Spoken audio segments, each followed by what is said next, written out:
నమస్కారం అండి అందరికీ. 4వ video, last video. Rai Rangpur నుంచి రాష్ట్రపతి భవన్ దాకా ద్రౌపది ముర్ము వెళ్ళడానికి నానా రకాల ఒడిదుడుకులు ఎదుర్కొని ఎదుర్కొన్న ఒడిదుడుకులకి సమర్థవంతురాలుగా ఎదుర్కొని ఆ స్థానాన్ని, ఆ రాష్ట్రపతి పీఠాన్ని దక్కించుకున్న తొలి సాంతాల్ తీగకు చెందిన దళిత హరిజన మహిళ. 5 కుటుంబ సభ్యుల నుంచి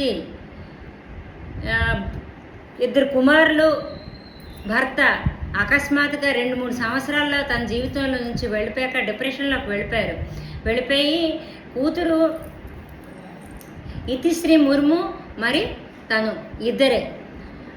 ఆ ఇద్దరిలో కూతురికి పెళ్ళైపోతే కూతురు వెళ్ళిపోయింది. తన ఒంటరి పోరాటంలో ముందుకు సాగి మమతా బెనర్జీ ఏదైతే ఆదివాసులకి పీఠం కాంగ్రెస్కి పీఠము ఆదివాసులు ఏదైతే ఇచ్చారో అది బీజేపీ వైపు తిప్పుకొని ఇదే టైంలో మమతా బెనర్జీ కూడా రేస్లో ఉండరు, కానీ ఆమె కూడా పక్కకి తొలగిపోయారు. ఎన్డీఏ మరి తెలుగుదేశం టీటీడీ తెలుగుదేశం పార్టీ, అదే టీడీపీ, బీజేపీ, ఇలాగా మరి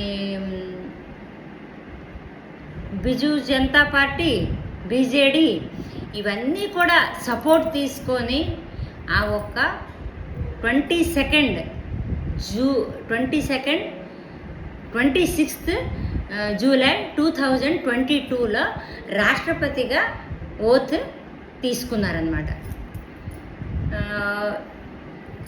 తమ జీవిత ప్రయాణంలో ఒక సామాన్యమైన కౌన్సిలర్ పదవి నుంచి రాష్ట్రపతి భవన్ దాకా వెళ్ళడం అంటే అంత చిన్న విషయం కాదు.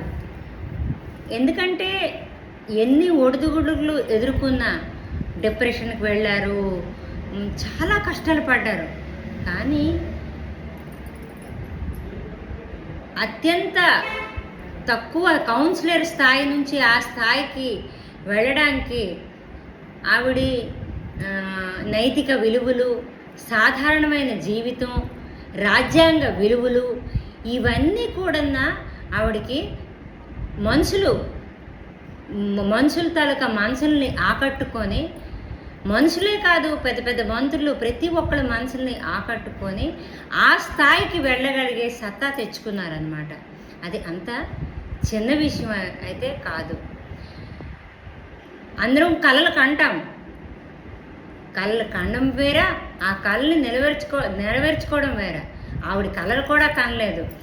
ఏ మాట అయితే అన్నారో అదే మాటతో నిలబడి ఆ ఒక్క పడుదలతో అది సాధించిన దాకా నిద్రపోలేదు. అయితే తప్పులేమని అని ఉంటే తప్పులు బంధించండి. లాస్ట్కి 26th జూలై 2022లో చీఫ్ జస్టిస్ త్రూ ఆవిడ ఓత్ టేకింగ్ తీసుకున్నారన్నమాట. ఇంతటితో సెలవు తీసుకున్నానండి. తప్పులేమని ఉంటే మన్నించండి.